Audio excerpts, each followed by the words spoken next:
देखो आज के क्लास में देखो आज के क्लास में मैं रिसर्च एप्टीट्यूड स्टार्ट कर रहा हूँ। इस सेशन का फर्स्ट क्लास है रिसर्च एप्टीट्यूड्स। इस क्लास में मैंने क्या पढ़ाने वाला हूँ, रिसर्च क्या है, रिसर्च का फीचर्स क्या है, ओके, और रिसर्च का ऑब्जेक्टिव्स, हम क्यों रिसर्च करते हैं। देखो रिसर्च एप्टीट्यूड्स के अंदर क्या क्या सिलेबस है उसको पहले देख लेते हैं। ओके, क्या क्या सिलेबस है, ये हमेशा सिलेबस तुमको पता होना चाहिए। देखो रिसर्च एप्टीट्यूड के अंदर क्या सिलेबस है, देखो ये चीज पता होना चाहिए तुमको। रिसर्च एप्टीट्यूड के अंदर रिसर्च क्या है, रिसर्च का meaning, types of research, research का फीचर्स क्या है, पॉजिटिविज्म, पोस्ट पॉजिटिविज्म, ओके, और पॉजिटिविटी अप्रोच क्या है रिसर्च का, मेथड्स ऑफ रिसर्च जैसे experimental, descriptive, historical, qualitative, quantitative research, ये मेथड्स है। Steps of research, okay, thesis and article writing, format and styles of referencing, application of ICT in research, research ethics, ये इतना ही तुम्हारा syllabus है। Okay, ये research aptitude का तुम्हारा जो एनटीए नेट का सिलेबस क्या है, इतना ही तुम्हारा दिया गया। ओके, ये सिलेबस एक एक चीज हम आज डिस्कस करने वाला हूँ।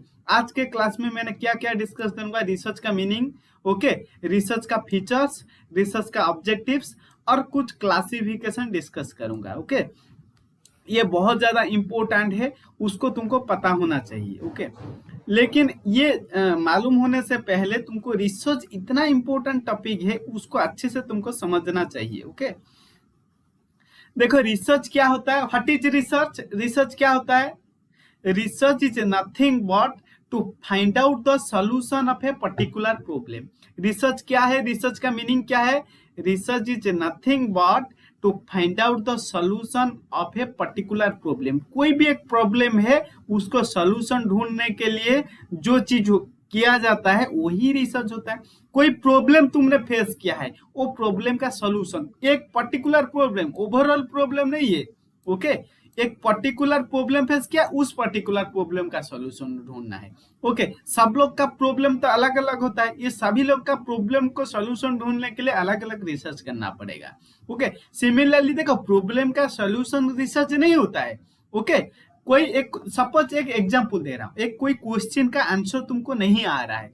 ओके, उस क्वेश्चन का आंसर तुमने गूगल में सर्च किया, यूट्यूब में सर्च किया, ओके, टीच बुक में सर्च किया, टीचर्स को पूछा, ये क्वेश्चन तुम्हारा माइंड के अंदर एक क्यूरियोसिटी है, क्या है, इस क्वेश्चन को आंसर क्या है, तुमको ये क्वेश्चन को आंसर पता नहीं है। वो क्वेश्चन को आंसर ढूंढने के लिए जो जो तुमने चीज एनालिसिस किया है, बुक को रेफर किया है, कोई आर्टिकल को रेफर किया है, कोई गूगल को रेफर किया है, कोई यूट्यूब को सर्च किया है, ये क्या है, तुम्हारा क्वेश्चन को आंसर ढूंढने के लिए इतना सब तो क्या है, यही तो होता है रिसर्च।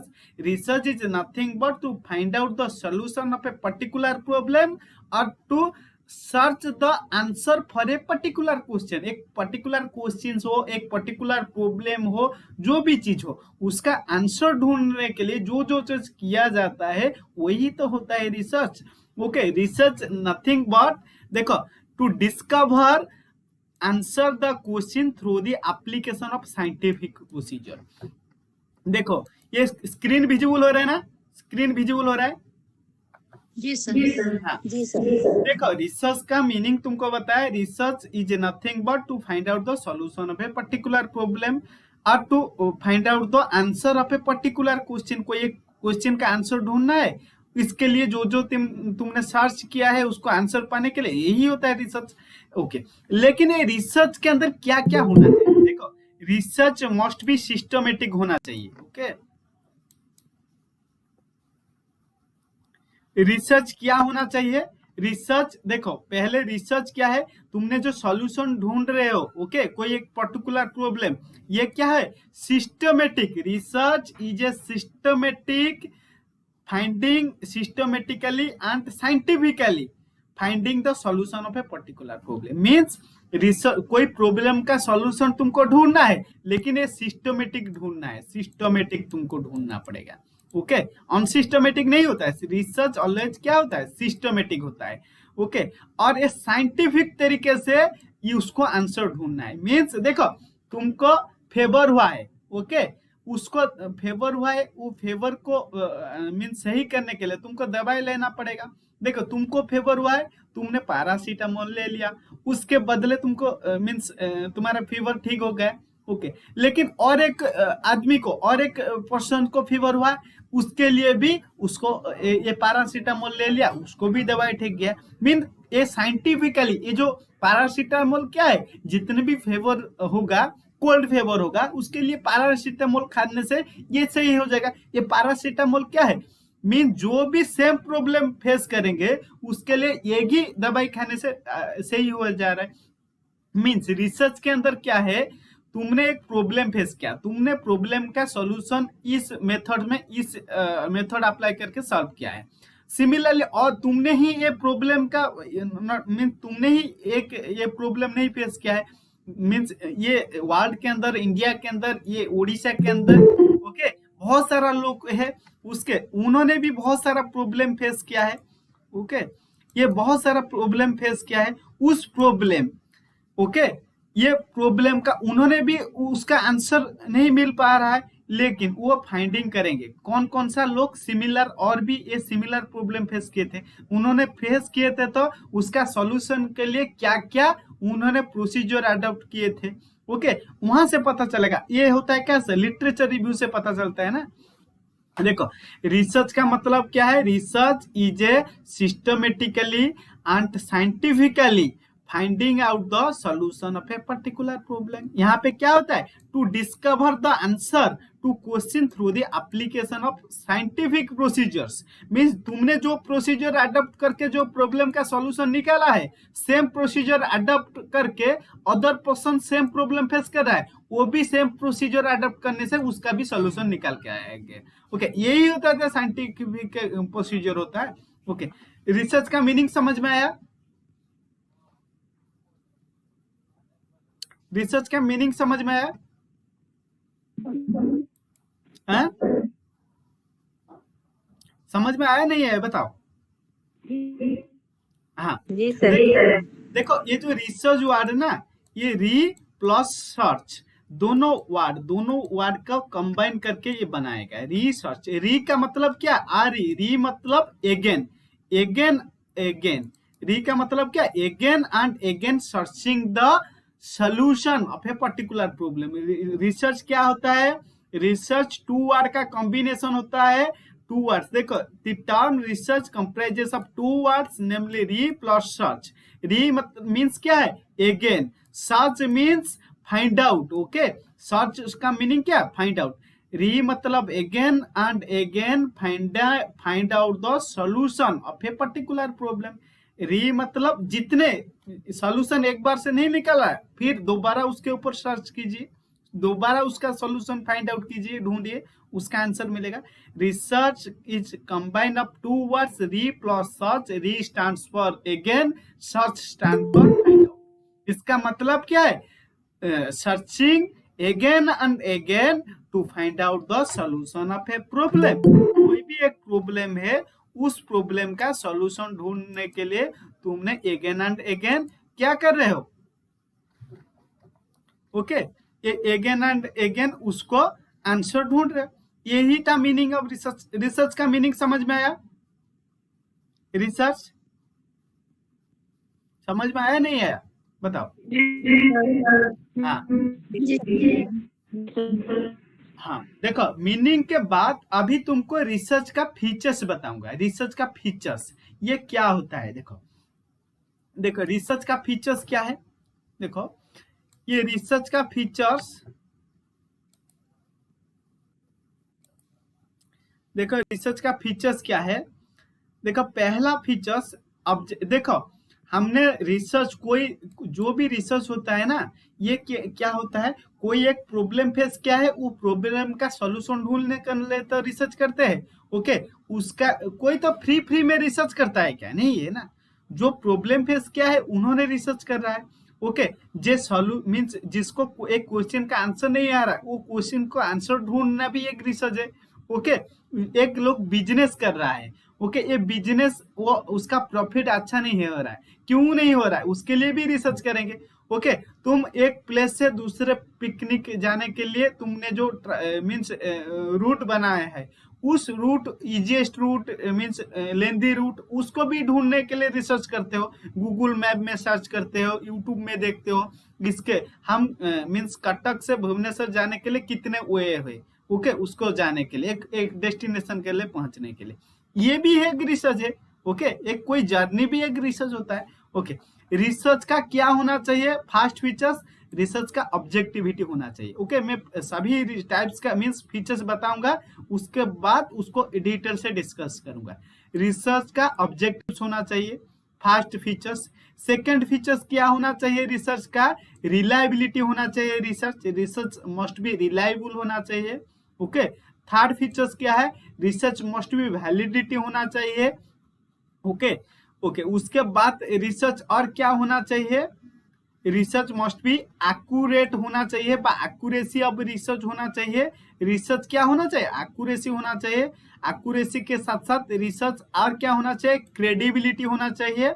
उसके साथ साथ देखो, रिसर्च मस्ट बी जनरलाइजेबल होना चाहिए, और रिसर्च मस्ट बी इम्पेरिकल होना चाहिए। Research must be systematic, research must be controlled factors होना चाहिए।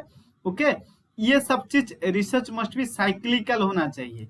Okay, research must be logical, research must B replicable होना चाहिए। ये देखो 12 फीचर्स है, 12 फीचर्स है एक रिसर्च के अंदर। हम एक हमारा कोई तो रिसर्च का प्रॉब्लम का आंसर ढूंढने के लिए ये फीचर्स होना चाहिए इस एक रिसर्च के अंदर। देखो ये 12 लास्ट रेप्लिकेबल है, मैं तुमको इतना इजी वे में समझाऊंगा ना, ये रिसर्च एक बार उसको समझने के बाद तुमको और कोई भी डिफिकल्ट नहीं होगा। ओके, देखो रिसर्च मस्ट बी ऑब्जेक्टिविटी होना चाहिए, तुम्हारा कोई तो ऑब्जेक्ट। देखो it means research is without any बायस। देखो हमने जो रिसर्च कर रहे हैं, हमारा कुछ ऑब्जेक्टिव्स है। देखो तुम यहाँ पे क्यों क्यों क्लास में ज्वाइन किए हैं, क्यों ज्वाइन किए हैं, तुम्हारा एम क्या है, to clear the NET JRF, क्योंकि तुमको असिस्टेंट प्रोफेसर बनना है। तुम्हारा प्रॉब्लम क्या है, तुम एग्जाम नहीं क्लियर कर पा रहे हो। ओके, ये एग्जाम क्लियर करने के लिए तुमको जो जो चीज करना पड़ रहा है, ओके, जो जो वे अडॉप्ट करना पड़ रहा है, यही तो होता है रिसर्च ना। तुमने कोचिंग लिया, कोई अच्छा बुक परचेज कर लिया, बुक पढ़ा है, ओके, कोई स्ट्रैटेजी प्रिपेयर किया, यही तो होता है रिसर्च ना। रिसर्च मस्ट बी ऑब्जेक्टिविटी, तुम्हारा कोई मेन एम होना चाहिए। हाँ, विदाउट एनी बायस। बायस मतलब क्या है, बायस मतलब रॉन्ग चीज होता है, गलत चीज होता है, बायस मीन्स रॉन्ग। रिसर्च मस्ट भी क्या होना चाहिए, अनबायस होना चाहिए, अनबायस। अनबायस रिसर्च, देखो बायस वर्ड इज रॉन्ग। ओके, ये गलत चीज होता है, मीन्स भूल हो गया है। ओके, रिसर्च क्या होना चाहिए, अनबायस होना चाहिए, पार्शियलिटी होना चाहिए, पार्शियलिटी नहीं होना चाहिए। ओके, रिसर्च का ऑब्जेक्ट होना चाहिए, और ये अनबायस्ड होना चाहिए, ट्रू, अनबायस्ड मींस ट्रू होना चाहिए। ओके, और क्या, all other characteristics are build around it. Okay, देखो इतना याद रख लीजिए, जितने भी दुनिया के अंदर रिसर्च होता है उसका खुद कुछ ऑब्जेक्टिव्स होता है, कुछ ऑब्जेक्ट होता है, क्योंकि तुमको एक क्वेश्चन का आंसर ढूंढना क्यों है, क्योंकि तुमको वो क्वेश्चन एग्जाम में आएगा। ओके, इसलिए तुमने अभी से प्रिपरेशन कर रहे हो, इसलिए उसका ये इंपॉर्टेंट क्वेश्चन है, उसका आंसर ढूंढ रहे हो, यही तो ऑब्जेक्टिव है ना। उसका क्या है, गलत आंसर ढूंढ लेके तुम बताओगे मेरा रिसर्च कंप्लीट हो गया, नहीं है। अनबायस्ड मींस ट्रू आंसर ढूंढना है। रिसर्च मस्ट बी ऑब्जेक्टिव होना चाहिए। जैसे मैंने तुमको बताया, तुम्हारा एम क्या है, असिस्टेंट प्रोफेसर बनना है, ये तुम्हारा ऑब्जेक्ट है। लेकिन असिस्टेंट प्रोफेसर बनने के लिए तुमको क्या चाहिए, नेट जेआरएफ क्लियर करना चाहिए। नेट जेआरएफ पाने के लिए तुमको क्या करना होगा, ये नेट का जो एग्जाम क्लियर करना होगा। लेकिन ये एग्जाम क्लियर करना इतना आसान नहीं है, इसके लिए कोचिंग लेना पड़ेगा, बहुत सारा अच्छा अच्छा बुक तुमको फॉलो करना पड़ेगा, यही तो प्रोसेस है ना। ये during the reach your target, तुम्हारा असिस्टेंट प्रोफेसर बनने तक जो जो तुमने चीज किया है, यही तो होता है रिसर्च ना। तुमने सक्सेस होने से पहले जो चीज होता है ना। देखो उसके बाद रिसर्च मस्ट बी रिलायबिलिटी। देखो रिलायबिलिटी का मतलब क्या है, आरसी, एक रीडिंग कंप्रेशन वर्ड सुनाता है ना, आरसी। आरसी देखो मैंने कुछ निमोनिक्स बताऊंगा, जैसे रिलायबिलिटी, से आरसी बताया, रीडिंग कॉम्प्रहेंशन। ओके, एक यूनिट है ना तुम्हारा ये रिसर्च मींस जनरल पेपर 1 में एक यूनिट है रीडिंग कॉम्प्रहेंशन, ये आरसी होता है। रिलायबिलिटी रिसर्च क्या होना चाहिए, आरसी होना चाहिए। मींस आर से रिलायबिलिटी, आर से सी से consistency, research must be consistency होना चाहिए। देखो एक एग्जांपल दे रहा हूं, तुमको फीवर हुआ है, तुमको जार हुआ है, ओके फीवर हुआ है, तुमको क्या करना है, एक लैबोरेटरी के जाना है, ओके डायग्नोस्टिक सेंटर को जाना है, वहां पे तुमको ब्लड सैंपल लिया गया, ओके एक लैब के अंदर तुमका ब्लड टेस्ट किया गया, तुमको मलेरिया निकाल के आया है, ओके ये तुमको पता चल गया, मीन्स तुमने एक ब्लड सैंपल दिया है, वहां से एक लैब से तुमको मलेरिया हुआ है, ओके सेम सेम तुम तो पेशेंट सेम हो, ओके और एक पास में अनदर एक लैब है, ओके वो भी डायग्नोस करते हैं, ब्लड टेस्ट करते हैं, उसके पास चले जाना है, वहां से फिर ब्लड टेस्ट करवाना है, ओके वहां पे भी ब्लड टेस्ट करने से मलेरिया आ रहा है। मींस जितने भी तुम्हारा ब्लड क्या है, ब्लड क्या है, जितने भी तुम्हारा बॉडी के अंदर ब्लड है, वहां कहां से भी एक ही सैंपल लेके कोई भी लैब में टेस्ट करने से सेम ही रिपोर्ट आएगा ना। ये डिफरेंट एक लैब में टेस्ट करने से मलेरिया आया, दूसरे लैब में टेस्ट करने से टाइफाइड आया, ये क्या है, रिसर्च कंसिस्टेंसी नहीं है। ओके देखो रिसर्च में कंसिस्टेंसी होना चाहिए, क्योंकि हम सेम ही सैंपल, देखो बॉडी के अंदर जितने भी ब्लड है वहां से थोड़ी ना हमको ब्लड टेस्ट करने के लिए बॉडी के अंदर जितना ब्लड है सब कुछ ब्लड निकाल लेना चाहिए, नहीं ऐसा नहीं होना चाहिए। ब्लड से थोड़ा थोड़ा ब्लड हमको निकाल के टेस्ट करने से, एक लैब में टेस्ट करने से भी मलेरिया आएगा, दूसरे लैब में टेस्ट करने भी मलेरिया आएगा, तीसरे लैब में भी टेस्ट करने से मलेरिया आएगा। इसका मतलब यह research must be consistency, accuracy है। मींस जितने बार टेस्ट करोगे ओके तुम्हारा ब्लड सैंपल उतना बार मलेरिया आएगा, थोड़ी डिफरेंट रिजल्ट आएगा। मींस तुम्हारा रिसर्च क्या है, तुम्हारा जो डायग्नोस क्या है, क्या इनवैलिड है, कंसिस्टेंसी रिजल्ट नहीं आ रहा है। ओके समझ में आया। Reliability means consistency, R stands for reliability, C stands for consistency. Research must be consistency होना चाहिए। ओके ऑलवेज क्या होना चाहिए, जितने बार तुमने सेम फॉर्मूला अप्लाई करने से, देखो ए प्लस बी का होल स्क्वायर, ओके तुमने अप्लाई किया ये formula, okay A square okay plus B square plus 2ab, okay जितने भी लोग उसको अप्लाई करेंगे उसका सेम रिजल्ट आएगा ना। ओके ये फॉर्मूला अप्लाई करने से सेम रिजल्ट आएगा ना, यही तो कंसिस्टेंसी। तुमने फॉर्मूला डेवलप किया है, जितने लोग ये फॉर्मूला अप्लाई करके ये सेम क्वेश्चन का आंसर निकालेगा, ये सेम ही आंसर आएगा, यही तो होता है कंसिस्टेंसी। डिफरेंट पर्संस का डिफरेंट आंसर आएगा तो ये क्या हो जाएगा, ये कंसिस्टेंसी नहीं होगा। रिलायबिलिटी का मतलब समझ में आ गया, R stands for reliability, R C stands for consistency, उसको आरसी याद रख लीजिए। Okay research must be reliable, research must be consistency होता है। समझ में आया? समझ में आया नहीं? हाँ उसके बाद वैलिडिटी, देखो रिसर्च का ऑब्जेक्ट होना चाहिए, कोई तो ऑब्जेक्ट है, नहले मींस फ्री में कोई रिसर्च होता है कि नहीं होता है। उसके बाद रिसर्च के अंदर रिलायबल होना चाहिए, रिसर्च रिलायबल मींस कंसिस्टेंसी, जितने बार तुमने रिसर्च करने से, जितने बार फॉर्मूला डालने से एक ही रिजल्ट आना चाहिए, ये होता है रिलायबिलिटी। उसके बाद और एक इम्पोर्टेंट टर्म है validity, research must B validity होना चाहिए। वैलिडिटी मींस एक्यूरेसी होना चाहिए। Okay research must B validity मतलब एक्यूरेसी, मींस तुम जो रिजल्ट चाहते हो वो रिजल्ट आ रहा है नहीं आ रहा है, ओके वो ही तो वैलिडिटी होता है ना। Validity in research mainly stands for accuracy of procedure, research instrument test होता है। यहाँ पे क्या होता है, जो चीज means what you intend to measure that will come out और नॉट, यही चेक करते हो ना। तुमको सपोज क्या जेआरएफ तुमको मिलना चाहिए, ओके ये मिलेगा तो तुम्हारा रिसर्च एक्यूरेट होगा। ओके मींस जो चीज तुमने रिजल्ट चाहते हो वो रिजल्ट आ गया, मींस तुम्हारा रिसर्च क्या हो गया, वैलिडिटी हो गया। वैलिडिटी मतलब समझ में आ गया, वैलिडिटी मतलब ये एक्यूरेसी होता है। लेकिन क्या एक्यूरेसी होता है, तुम जो चीज पाने के लिए चाहते हो वो चीज तुमको मिल गया, तुम्हारा रिसर्च क्या हो गया, वैलिडिटी हो गया। Means concept of validity can be understood by the posing a questions, means are we measuring or able to measure what we originally intend to measure. ये वर्ड याद रख लीजिए, ये पूरा डायरेक्टली क्वेश्चन रिपीट होता है एग्जाम के अंदर। देखो कौन सा वर्ड रिपीट होता है, कौन सा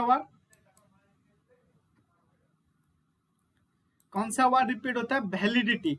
validity means are we measuring और able to measure what we originally intend to measure. हम जो सुनने चाहते हो वो हमको सुनाया जाएगा, तो वही होता है ना, तुम जो खाने के लिए चाहते हो तुमको वो खाने का चीज मिल गया, मीन्स तुम्हारा डिजायर कंप्लीट हो गया।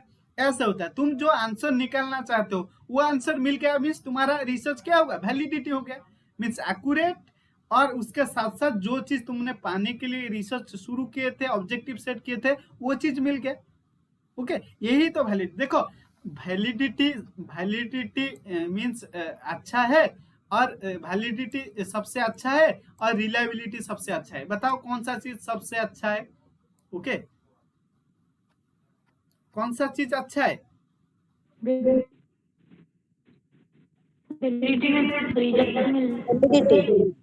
देखो एक वर्ड हमेशा याद रखना, मैं तुमको अभी बता रहा हूँ। ओके, हमेशा एग्जाम में पूछा जाता है। जो वैलिडिटी होता है ना, ये वैलिडिटी के अंदर रिलायबिलिटी होता है। जहां पे वैलिडिटी होगा इसका मतलब इसके अंदर रिलायबिलिटी भी है। Okay, validity research your validity means इसके अंदर रिलायबिलिटी भी है। ओके, रिलायबिलिटी एक छोटा सा पार्ट है वैलिडिटी का। जहां पे वैलिडिटी रिसर्च होता है वहां पे रिलायबिलिटी है। लेकिन कोई रिसर्च रिलायबल बता दिया गया, एक रिसर्च मैंने बताया रिसर्च इज रिलायबल, इसका मतलब नहीं है research must B validity. Okay, research must be reliable means research के अंदर जितने बार तुमने रिसर्च कर रहे हो वो तो सेम ही रिजल्ट निकल के आ रहा है, लेकिन तुम्हारा ऑब्जेक्टिव को फुलफिल नहीं कर पा रहा है। ओके, समझ में आ रहा है ना? वैलिडिटी के अंदर रिलायबिलिटी होता है। ओके, जहां पे वैलिडिटी होगा वहां पे रिलायबिलिटी होगा। लेकिन और एक क्वेश्चन मैंने बता रहा हूं, जहां पे रिसर्च मस्ट बी रिलायबल, इसका मतलब क्या है? जो भी हमने रिसर्च किया है, जितने बार रिसर्च करने से उसका रिजल्ट सेम ही आ रहा है, हमने बताएंगे रिसर्च मस्ट बी क्या एक्यूरेट, ऐसे बता सकते हो? नहीं, यहाँ पे जहाँ पे रिलायबिलिटी है हम नहीं बता सकते हमारा रिसर्च क्या है, वैलिडिटी है। इसका मतलब देखो हमारा रिजल्ट तो सेम आ रहा है, लेकिन वो रिजल्ट हमारा ऑब्जेक्ट को फुलफिल नहीं कर पा रहा है। हम जो रिजल्ट चाहते हैं वो रिजल्ट नहीं आ रहा है। ओके, और कोई रिजल्ट जितने बार करने से वो रिजल्ट आ रहा है। ओके, ये होता है रिलायबिलिटी। देखो वैलिडिटी सबसे बड़ा कंसेप्ट होता है, उसके अंदर रिलायबिलिटी होता है, लेकिन रिलायबिलिटी एक छोटा सा पार्ट होता है वैलिडिटी का। वैलिडिटी है मीन्स उसके साथ रिलायबिलिटी है। जहां पे रिलायबिलिटी है वहां पे may be research must be reliable, इसका मतलब नहीं है रिसर्च मस्ट बी वैलिड। ये वैलिड हो सकता है, नहीं भी हो सकता है। समझ में आया ये कॉन्सेप्ट? समझ में आया? हाँ, देखो जी सर। उसके बाद रिसर्च का ये जो वैलिडिटी का बहुत सा टाइप्स है। जैसे इंटरनल वैलिडिटी है, ओके, एक्सटर्नल वैलिडिटी है, उसके बाद फेस वैलिडिटी है, कंटेंट वैलिडिटी है, क्राइटेरियन वैलिडिटी है, कंस्ट्रक्ट वैलिडिटी है। ओके, ये वैलिडिटी को हम डिटेल से पढ़ाऊंगा नेक्स्ट क्लास से। हमने वैलिडिटी का मीनिंग बताया, लेकिन वैलिडिटी का टाइप्स नेक्स्ट क्लास से पढ़ाऊंगा। ओके, क्योंकि ये उसके अंदर ज्यादा क्वेश्चन आता है वैलिडिटी का टाइप से, क्योंकि उसको डिटेल्स पढ़ाऊंगा। ओके, अभी हमको रिसर्च का फीचर्स का सेकंड पॉइंट खत्म हो गया। पहला पॉइंट क्या था फीचर्स रिसर्च का? रिसर्च मस्ट बी ऑब्जेक्टिव होना चाहिए, ऑब्जेक्टिविटी होना चाहिए। रिसर्च मस्ट बी रिलायबल और कंसिस्टेंसी होना चाहिए। रिसर्च मस्ट बी वैलिडिटी होना चाहिए, मीन्स एक्यूरेट होना चाहिए। एक्यूरेट मतलब तुम जो चाहते हो वो मिल रहा है नहीं मिल रहा है, तुम्हारा ऑब्जेक्टिव फुलफिल हो रहा है नहीं हो रहा है, वो होता है वैलिडिटी। उसके बाद रिसर्च मस्ट बी एक्यूरेसी होना चाहिए। ओके, एक्यूरेसी वैलिडिटी के क्लोजली रिलेटेड होता है। It is closely related to validity. मैंने बताया ना, वैलिडिटी जो होता है वो उसके अंदर एक्यूरेसी भी आता है। ओके, वैलिडिटी एक बिगर कॉन्सेप्ट होता है। ओके, ये एक्यूरेसी किसके साथ रिलेटेड होता है? वैलिडिटी के साथ साथ रिलेटेड होता है। ओके, मीन्स एक्यूरेट होता है। एक्यूरेस मीन्स, एक्यूरेट का मतलब क्या है? अनबायस। अनबायस मतलब एक्यूरेट बा ट्रू होता है। ये ट्रू। बायस मतलब फॉल्स और गलत चीज होता है। Okay, research must be unbias होना चाहिए। ओके, ट्रू होना चाहिए। एक्यूरेसी समझ में आया, ये फोर्थ फीचर्स था।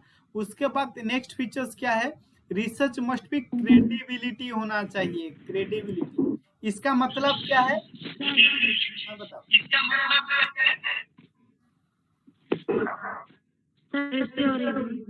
कौन कौन सा चीज, कौन सा पॉइंट समझ में नहीं है बताओ। एक्यूरेसी का जो सर एक्यूरेसी ये एक्यूरेसी मीन्स करेक्टनेस होना चाहिए। रिसर्च मस्ट बी करेक्ट होना चाहिए, मीन्स ट्रू होना चाहिए। ओके, ट्रू होना चाहिए। ट्रू का अनदर, ट्रू के बदले हम अनबायस लिख सकते हैं, मीन्स अनबायस। अनबायस का मतलब भी ट्रू है। Okay, research must be accurate होना चाहिए, करेक्ट होना चाहिए। अनबायस मीन्स, अनबायस का मतलब भी ट्रू है। ओके, ये ट्रू होना चाहिए, करेक्ट होना चाहिए। ये जो करेक्ट होता है, मैंने वैलिडिटी मतलब एक्यूरेसी बताया ना, ये एक्यूरेसी किसके, कौन सा वर्ड्स के क्लोजली रिलेटेड होता है, ये वैलिडिटी वर्ड से क्लोजली रिलेटेड होता है। अभी समझ में आया ना? जी सर।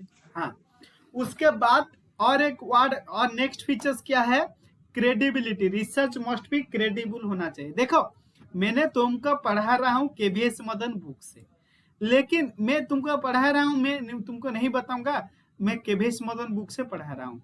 ऐसा ये गलत हो जाएगा, क्योंकि मैं उसका सोर्स यूज कर रहा हूँ, उसके क्रेडिट भी देना चाहिए। ओके, मीन्स रेफरेंस में जितने भी रेफरेंस, किसी का, किससे तुमने फॉर्मूला देख के सीखा है, ओके, उसको क्रेडिट देना चाहिए। क्रेडिट कैसे मिलेगा, तुम्हारा आर्टिकल देखो, तुमने उसका फॉर्मूला यूज किया है तुम्हारा रिसर्च का प्रॉब्लम का सॉल्यूशन निकालने के लिए, लेकिन उसका क्रेडिट भी देना चाहिए। उसका फॉर्मूला यूज करके मेरा प्रॉब्लम सॉल्व हो गया, वो रेफरेंस में उसको डिटेल्स उसका भरना पड़ेगा। यही होता है, मीन्स मीन्स जिसका तुमने आइडिया लिया है उसको रेफरेंस में ऐड किया है, मीन्स उसका डिटेल्स रेफरेंस में लिखा है, मीन्स मैंने ये चीज इस यहाँ से आइडिया बोरो किया है, फॉर्मूला बोरो किया है, यही है। तो क्रेडिबिलिटी बेस्ट में मीन्स इसका मतलब it is the use of best source of information और best procedure in the research. यहाँ पे क्या होता है, हमने जो जो चीज जहां से पढ़ा रहा हूँ, ये तुमको बता रहा हूँ ना, उसका रेफरेंस में मैं ये बुक से ये चीज, ये वर्ड वहां से सीखा है, ये चीज यहाँ से सीखा है। लास्ट में रेफरेंस देते हैं ना, आर्टिकल के अंदर रेफरेंस दिया जाता है ना, रिव्यू ऑफ लिटरेचर। जितने तुमने आर्टिकल पढ़ के सीखा है वो सभी लिटरेचर का रेफरेंस देते हो, नहीं देते हो, यही होता है। accurate reference in research enhance your credibility of research. Okay, if fake reference दे दिया, ये डिक्रीजेस द क्रेडिबिलिटी। मीन्स उसका रेफरेंस अच्छा देना चाहिए। मैंने तुमको रेफरेंस टैंक पढ़ाऊंगा, ओके, एपी स्टाइल से, एमएल स्टाइल से, चिकागो है, बहुत सारा स्टाइल से, उसको भी पढ़ाऊंगा डिटेल से। इतना यहाँ पे समझ लीजिए, रिसर्च मस्ट बी क्रेडिबल होना चाहिए। मीन्स जो लोगों का मैंने कोट किया है, जो लोगों का आइडिया बोरो किया है, उसका एक्यूरेट डिटेल्स हमको यहाँ पे हमारा रिसर्च के अंदर उसको लिखना पड़ेगा। उसका फेक चीज मीन्स रॉन्ग रेफरेंस दे दिया, उसका नाम भूल लिख दिया, उसका आर्टिकल नाम गलत कर दिया, ये मीन्स रॉन्ग चीज कर दिया, मीन्स हमारा रिसर्च इतना क्रेडिबल नहीं है। ओके, समझ में आया? समझ में आया नहीं है बताओ? जी सर। हाँ, उसके बाद रिसर्च मस्ट बी जेनरलाइजेबिलिटी। एक एग्जांपल दे रहा हूं, वहां से तुमको समझ में आ जाएगा। देखो, अभी कोविड-19 का वैक्सीन निकाला गया है। ओके, इंडिया के अंदर कोविशील्ड चल रहा है। ओके, उसको साइंटिस्ट ने ये कोविशील्ड बनाने के लिए फॉर्मूला डेवलप किया है। ओके, ये फॉर्मूला जो भी यूज करेंगे सेम ही वैक्सीन निकाल के आएगा ना। ओके, जो वैक्सीन बनाने के लिए जो फॉर्मूला साइंटिस्ट ने बनाया है, ये फॉर्मूला क्या है, ये फॉर्मूला से ओके वैक्सीन बनते हैं। एक सेकेंड, मेरा रिचार्ज खत्म हो गया। ओके, एक सेकेंड वेट कीजिए।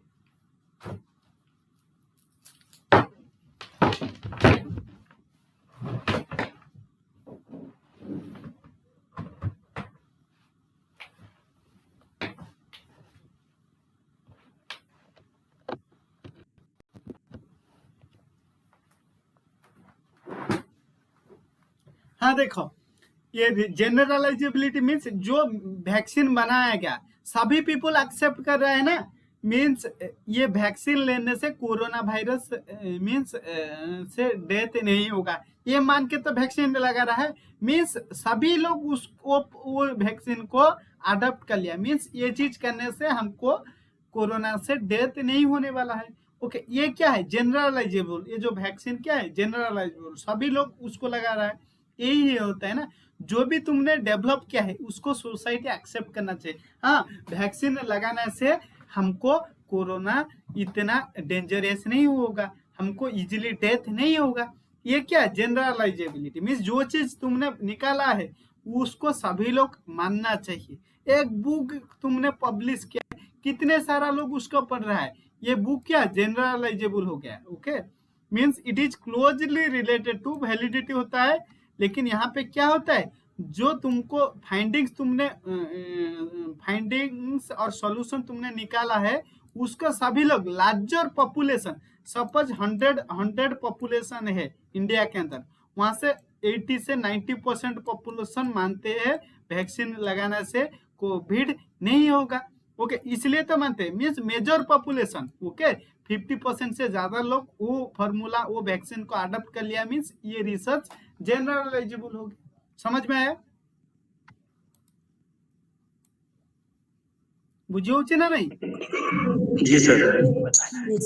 ओके, उसके बाद research must B empirical research होना चाहिए। देखो empirical means real life, empirical research क्या है रियल लाइफ एक्सपीरियंस होना चाहिए। ओके, डायरेक्ट एक्सपीरियंस होना चाहिए, ऑब्जर्वेशन बाय द रिसर्चर होना चाहिए। ये empirical research is nothing but a real life experience होता है, प्रैक्टिकल जो तुमने खुद उसको ऑब्जर्व किया है। डायरेक्ट एक्सपीरियंस होता है, ऑब्जर्वेशन होता है किसका रिसर्चर का। ओके, रिसर्चर ने उसको खुद बनाया है। ओके, यहाँ पे दो चीज आता है, जो इम्पिरिकल रिसर्च में दो चीज आता है। ये क्या आता है देखो, empirical research is nothing but a real life experience होता है, वहां पे एक मीन्स दो वेरिएबल्स आता है, एक डायरेक्ट मीन्स डिपेंडेंट वेरिएबल्स आता है, डिपेंडेंट वेरिएबल्स आता है, और एक इंडिपेंडेंट वेरिएबल्स आता है, डिपेंडेंट वेरिएबल और एक इंडिपेंडेंट वेरिएबल्स आता है। देखो यहाँ पे डिपेंडेंट, ये कहाँ पे ये कॉन्सेप्ट यूज होता है इम्पिरिकल रिसर्च, एक्सपेरिमेंटल, उसको समटाइम्स भी बोलते हैं एक्सपेरिमेंटल रिसर्च भी बोलते हैं। ओके, एक्सपेरिमेंटल रिसर्च के अंदर क्या होता है दो वेरिएबल्स, एक इंडिपेंडेंट वेरिएबल एक डिपेंडेंट वेरिएबल्स। हम इंडिपेंडेंट वेरिएबल का इफेक्ट किसके ऊपर देखने मिलता है डिपेंडेंट वेरिएबल्स। देखो इंडिपेंडेंट वेरिएबल मैंने एग्जांपल लिया है, इंडिपेंडेंट वेरिएबल्स क्या है मेडिसिन, मेडिसिन क्या है इंडिपेंडेंट वेरिएबल, डिपेंडेंट वेरिएबल क्या है पेशेंट। देखो हम एक मेडिसिन दिया है, उसका पेशेंट के ऊपर एक काम नहीं कर रहा है, इसका मतलब क्या है मीन्स हमने जो इंडिपेंडेंट वेरिएबल मेडिसिन हमने मेडिसिन का इफेक्ट पेशेंट के ऊपर नहीं काम कर रहा है, मीन्स इंडिपेंडेंट वेरिएबल। बताओ सर, डिपेंडेंट वेरिएबल पर मेडिसिन जाएगा या इंडिपेंडेंट वेरिएबल पर? देखो मैं एक साफ एग्जांपल तुमको बता रहा हूँ। डिपेंडेंट वेरिएबल एक्सपेरिमेंटल रिसर्च में दो ही वेरिएबल्स होता है, एक डिपेंडेंट वेरिएबल्स होता है और एक क्या होता है इंडिपेंडेंट वेरिएबल्स होता है। ओके, एक इंडिपेंडेंट वेरिएबल्स होता है और एक डिपेंडेंट वेरिएबल्स होता है। ओके, देखो इंडिपेंडेंट वेरिएबल को चेंज करने से उसका इफेक्ट किसके ऊपर दिखने मिलता है डिपेंडेंट वेरिएबल के ऊपर। ओके, एक एग्जांपल दे रहा हूँ, एक मेडिसिन है, ओके, एक पेशेंट है। देखो हमने एक तुमको एक फीवर हुआ है पेशेंट को, हमने एक मेडिसिन दिया है उसको पेशेंट को खाने के लिए, ये मेडिसिन खाने से पेशेंट के ऊपर ये उसका डिजीज नहीं क्योर हो रहा है, उसका डिजीज सही नहीं हो रहा है, इसका मतलब क्या है फिर हमने ये मेडिसिन चेंज कर दिया। ओके, हम तो पेशेंट नहीं चेंज कर सकते ना, पेशेंट डिपेंडेंट, हम मेडिसिन का इफेक्ट मेडिसिन खाने से उसका डिजीज मीन्स सही हो रहा है नहीं हो रहा है, तो मीन्स क्योर हो रहा है नहीं हो रहा है, हमको उसको चेक करना है। हम तो यहाँ पे पेशेंट को चेंज कर देंगे तो पेशेंट चेंज हो जाएगा, तो ये मेडिसिन किसको देंगे। ओके, हम मेडिसिन चेंज करते हैं। ओके, एक मेडिसिन नहीं काम कर रहा है दूसरा मेडिसिन फिर दे दिया, वो उसका काम कर रहा है नहीं कर रहा है, उसका जो डिजीज है वो सही से ठीक हो रहा है नहीं हो रहा है, उसको चेक किया जाएगा। मीन्स हम पेशेंट को नहीं चेक कर सकते हैं, मेडिसिन चेक कर सकते हैं। एक मेडिसिन नहीं काम किया और एक न्यू मेडिसिन दे दिया, वो भी नहीं काम किया और एक न्यू मेडिसिन चेंज कर दिया। मीन्स डिपेंडेंट वेरिएबल को मैनिपुलेशन करने से, चेंजेस, मैनिपुलेशन मीन चेंजेस करने से डिपेंडेंट वेरिएबल के ऊपर क्या इफेक्ट पड़ता है, यही होता था एक्सपेरिमेंटल रिसर्च। एक्सपेरिमेंटल रिसर्च के अंदर दो ही वेरिएबल्स होता है, एक इंडिपेंडेंट वेरिएबल और एक डिपेंडेंट वेरिएबल। जो इंडिपेंडेंट वेरिएबल को चेंजेस करने से उसका इफेक्ट डिपेंडेंट वेरिएबल के ऊपर देखने मिलता है। ओके, जो इंडिपेंडेंट वेरिएबल को चेंजेस किया जाता है पर मैनिपुलेशन किया जाता है। जैसे मैंने एग्जांपल दिया है मेडिसिन, पेशेंट। मेडिसिन क्या है? इंडिपेंडेंट वेरिएबल्स, पेशेंट जो होता है डिपेंडेंट वेरिएबल्स। हम मेडिसिन चेंजेस करने से पेशेंट के ऊपर मेडिसिन का इम्पैक्ट हो रहा है नहीं हो रहा है हमको देखने मिलता है। देखो, और जो इंडिपेंडेंट वेरिएबल को क्या बोलते हैं? देखो, ये जो डिपेंडेंट वेरिएबल को अनदर एक नेम है कंट्रोल वेरिएबल भी बोलते हैं, control variable. Okay, control variable, control factors भी बोलते हैं, कंट्रोल, CRONTL, कंट्रोल वेरिएबल्स और कंट्रोल फैक्टर्स बोलते हैं। ओके, जो इंडिपेंडेंट वेरिएबल्स ये एक्सपेरिमेंटल वेरिएबल्स बा एक्सपेरिमेंटल फैक्टर्स भी बोलते हैं। समझ में आया? ये क्लियर? ये चीज क्लियर समझ में आया? समझ में आया नहीं है? बताओ। जी सर। हाँ, उसके बाद और एक फीचर्स, नेक्स्ट फीचर के रिसर्च मस्ट भी सिस्टमेटिक होना चाहिए। मीन्स तुमको देखो, तुमने कोई प्रॉब्लम का सॉल्यूशन ढूंढ रहे हो, ये सिस्टमेटिक होना चाहिए। मीन्स एक के बाद, देखो तुमको मैंने एक एग्जांपल बता रहा हूँ, तुमको भूख लग रहा है, ओके, तुमको खाने का कुछ चीज चाहिए, लेकिन तुम हाथ नहीं धो के खा सकते हो क्या? तुमको खाने के लिए तुमको क्या होना चाहिए? तुमको मीन्स वो खाने का चीज बनाना होगा। ओके, बनाने के बाद तुमको क्या करना पड़ेगा? तुम्हारा हाथ अच्छे से मीन्स क्लीन करना होगा, उसके बाद तुम खा सकते हो ना।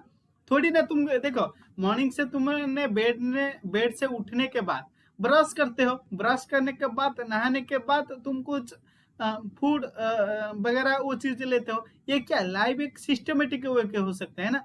तुम मीन्स खाने के बाद ब्रश करते हो क्या? नहीं ना, खाने से पहले करते हैं ना मॉर्निंग में। ओके, तुम बेड में उठने के बाद क्या ब्रश करने के बाद तुम क्या नहाने जाते हो, नहाने के बाद तुम कुछ फूड लेने के बाद तुम हर जो रेस्ट ऑफ काम वो करते हैं। ये सिस्टम, ये हर दिन ये सिस्टम होता है ना। ऐसे होता है क्या? मीन्स तुम पहले खा लेने के बाद, खाने के बाद ब्रश करते हो, फिर ब्रश करने के बाद फिर तुमको मीन्स नहाना है, ऐसा करते हो क्या? नहीं, लाइव एक सिस्टम के अंदर चलता है। मीन्स जिस काम जिसके टाइम में करना चाहिए पहले उसको करना चाहिए। ये रिसर्च के भी अंदर ऐसा होना चाहिए। देखो, रिसर्च के अंदर तुमको एक प्रॉब्लम है, ओके, वो प्रॉब्लम का सॉल्यूशन ढूंढने के लिए पहले क्या चाहिए, ये क्या क्या चाहिए, ये सॉल्यूशन मिलने के लिए क्या क्या चीज चाहिए, उसको पहले ढूंढते हो, वो मिल गया। उसके बाद कैसे उसको सॉल्यूशन तुमको मिलेगा उसको ढूंढते हो। मीन एक सिस्टम ना, थोड़ी ना तुमको मीन्स एक एग्जाम सेंटर को जाने के लिए तुमको क्या चाहिए, इधर कोई व्हीकल चाहिए और पब्लिक ट्रांसपोर्ट से तुमको जाना पड़ेगा। ओके, इसलिए तुमको प्री प्लानिंग करना पड़ेगा। मॉर्निंग से उठना है, उसके बाद तुमको व्हीकल्स अरेंज करना है, उसके बाद एग्जाम हॉल के जाना है, उसके बाद एग्जाम दे के आ सकते हो। ओके, तुम्हारा मिशन कंप्लीट होने के लिए ये सब प्रोसीजर करना है। थोड़ी ना तुम मीन्स एग्जाम देना है लेकिन एग्जाम हॉल को जाने के लिए तुमको कुछ पता नहीं है, ऐसा हो सकता है कि नहीं? सिस्टम होना चाहिए, लाइफ इज ए सिस्टम होना चाहिए। Research must be systematic. जब research to be effective, research का रिजल्ट अच्छा आएगा तब रिसर्च सिस्टमेटिक होगा। तो ओके, उसके बाद कंट्रोल्ड फैक्टर्स, ये तुमको बताया ना, रियल लाइफ एक्सपीरियंस जो होता है एम्पिरिकल रिसर्च में, ये always more than one factors होता है। कंट्रोल फैक्टर जो बताया, ये जो डिपेंडेंट वेरिएबल्स, ये कंट्रोल फैक्टर्स होता है। यहाँ पे एक्सपेरिमेंटल रिसर्च का बारे में बता रहा है। ओके, रिसर्च के अंदर एक्सपेरिमेंटल रिसर्च में दो ही वेरिएबल्स, एक डिपेंडेंट इंडिपेंडेंट वेरिएबल्स। जो इंडिपेंडेंट वेरिएबल होता है उसको एक्सपेरिमेंटल फैक्टर्स बा एक्सपेरिमेंटल वेरिएबल्स बोलते हैं। जो डिपेंडेंट वेरिएबल्स होता है उसको कंट्रोल फैक्टर्स बा कंट्रोल वेरिएबल्स बोलते हैं। हम डिपेंडेंट और इंडिपेंडेंट वेरिएबल को मैनिपुलेट करते हैं, उसका इफेक्ट किसके ऊपर दिखने मिलता है? डिपेंडेंट वेरिएबल के ऊपर। समझ में आया? कंट्रोल फैक्टर्स समझ में आया नहीं है? बताओ।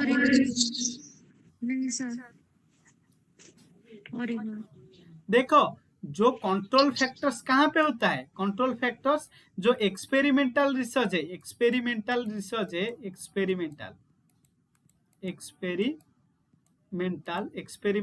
रिसर्च जो है, ओके, वो उसका दो वेरिएबल्स है, एक independent variables IDV independent variables और एक डिपेंडेंट वेरिएबल्स।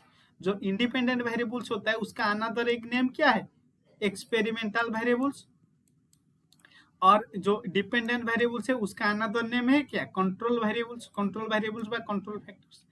हम इंडिपेंडेंट वेरिएबल्स को मैनिपुलेट करने से, चेंजेस करने से उसका इफेक्ट किसके ऊपर दिखने मिलेगा, डिपेंडेंट वेरिएबल्स के ऊपर बा कंट्रोल वेरिएबल्स के ऊपर। हम एक्सपेरिमेंटल वेरिएबल बा एक्सपेरिमेंटल फैक्टर में कुछ चेंजेस करने से उसका इफेक्ट किसके ऊपर दिखने मिलेगा, कंट्रोल फैक्टर्स। यही होता था कंट्रोल फैक्टर्स, ओके। उसके बाद रिसर्च मस्ट भी क्या होना चाहिए, साइक्लिकल होना चाहिए, ऐसे होना चाहिए, ऐसे साइक्लिकल होना चाहिए, ओके।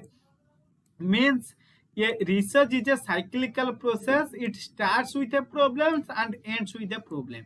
यहाँ पे क्या होता है, रिसर्च ऑलवेज साइक्लिकल होता है। इसका मतलब क्या है, देखो तुमने एक प्रॉब्लम फेस किए थे, उसका प्रॉब्लम का सॉल्यूशन ढूंढने के लिए तुमने रिसर्च किया है, हाँ थोड़ी है तुमको सॉल्यूशन मिल गया, लेकिन थोड़ी ना 100% एक्यूरेट मिल गया।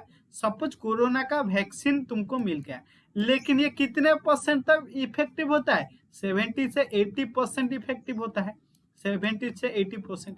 यहाँ पे कितना कमियां है, 20% तक कमी है, लैकुना है, मीन्स 100% एक्यूरेट नहीं है। 100% एक्यूरेट हो जाएगा तो रिसर्च कंप्लीट हो जाएगा ना।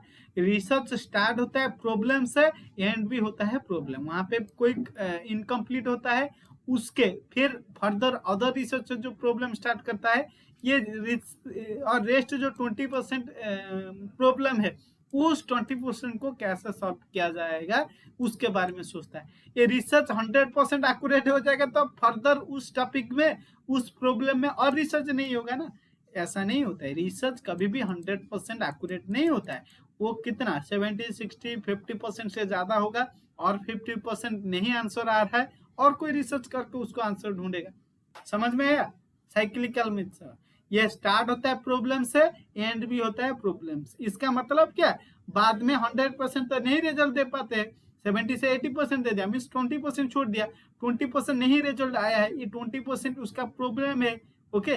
20% उसका लिमिटेशन है रिसर्च का, ये रिसर्च 20% लिमिटेशन सॉल्व करने के लिए और कोई रिसर्च कर सकता है उस टॉपिक में। समझ में आया, समझ में आया जी नहीं? सर। उसके बाद research must be logical nature होना चाहिए। लॉजिकल मीन्स देखो this statement, a good research is a logical होना चाहिए। Research is guided by the rules and logical reasoning.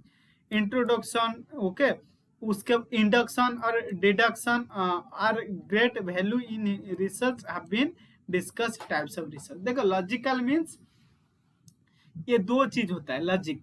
देखो लॉजिक का मतलब एक यहाँ पे दो चीज आ रहा है, एक इंडक्शन रिसर्च और एक डिडक्शन रिसर्च। इंडक्शन मीन्स देखो इंडक्शन रिसर्च एक आएगा और एक डिडक्शन रिसर्च आएगा। लॉजिक मतलब पता है ना, लॉजिक मतलब एक सिंपल फार्मूला है, ओके।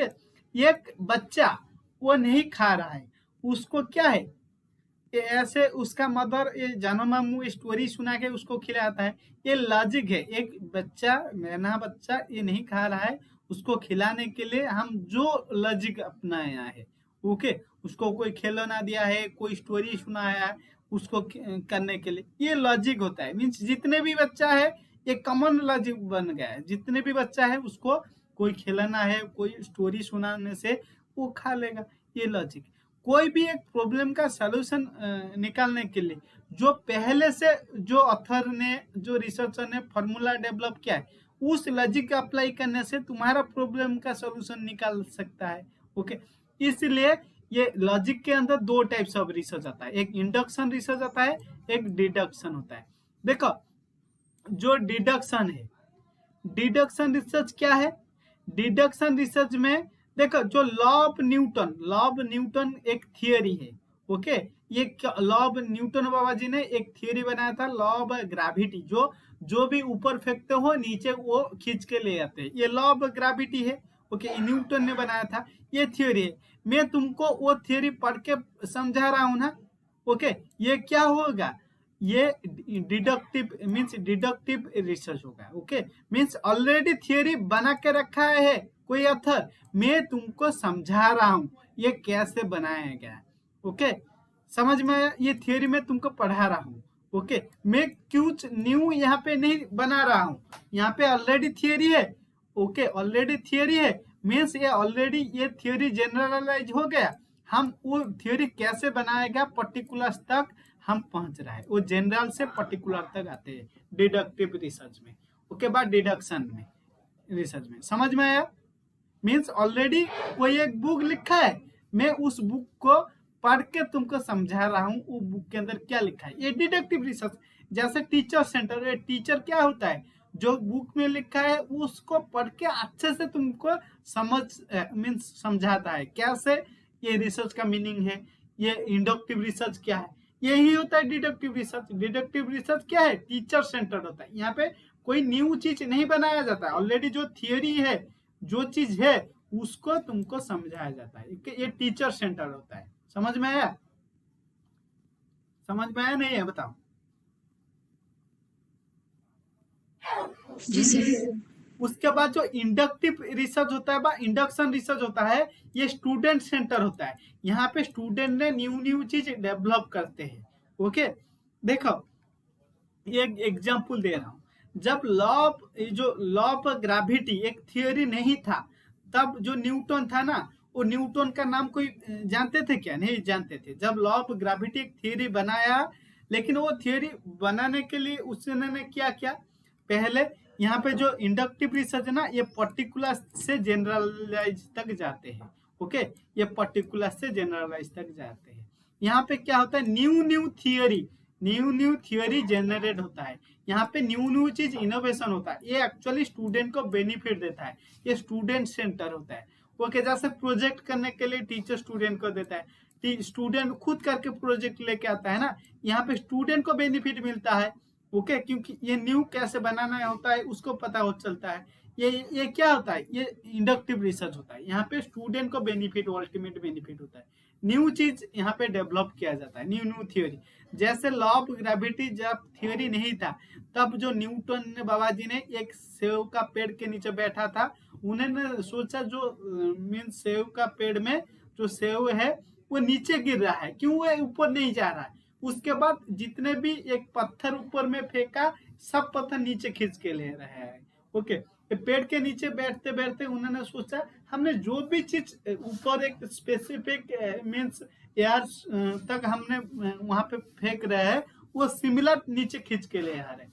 ये क्या होता है, ये एक्सपेरिमेंट करते करते एक बार फेंका ऊपर, ये नीचे आ रहा है, 2 बार फेंका वो भी नीचे आ रहा है, तीसरी बार उसको फेंका ऊपर में एक पत्थर, वो भी नीचे आ रहा है। उन्होंने बताया ये अर्थ के अंदर, ये धरती के अंदर कुछ एक पावर है, अनसीन पावर है, ये नीचे खींच के ले आते हैं अप टू सर्टन एयर के अंदर, अप टू सर्टन लेयर तक कुछ ऐसा ग्रेविटेशनल पावर है, ये खींच के ले आते हैं। उसके बाद इन्होंने फर्स्ट टाइम फेंका वो भी नीचे आ रहा है, सेकेंड टाइम फेंका वो भी नीचे आ रहा है, थर्ड टाइम फेंका नीचे आ रहा है।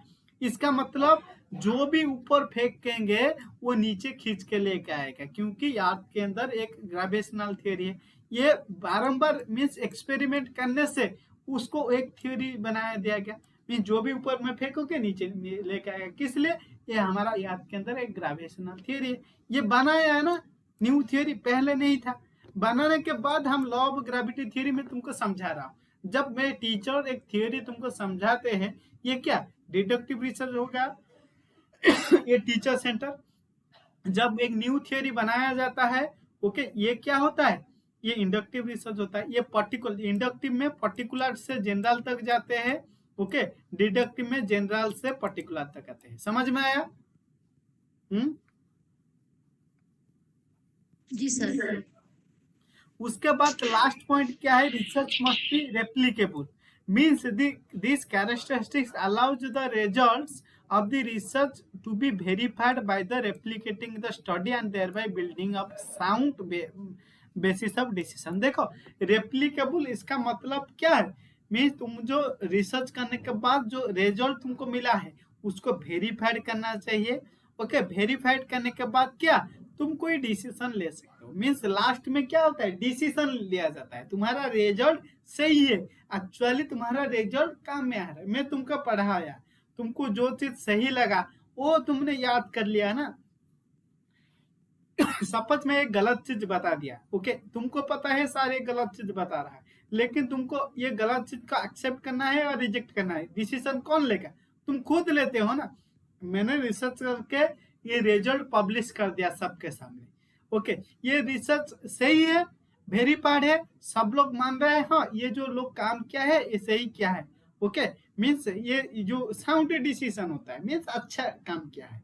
ओके, डिसीजन लेते हैं। ओके, एक बार ये वेरीफाइड हो गया, उसके बाद सब लोग उस रिजल्ट को कोट करते हैं, उन्होंने ये चीज किए थे, ये फॉर्मूला अडॉप्ट किए थे, ये रिजल्ट उसको मिला था, अभी मैंने मेरा प्रॉब्लम में इस फॉर्मूला अडॉप्ट करके मैंने ये रिजल्ट मिला है मुझे, हम उसका रेफरेंस दे देंगे। ओके, समझ में आया, समझ में आया नहीं है जी बताओ। सर। ओके,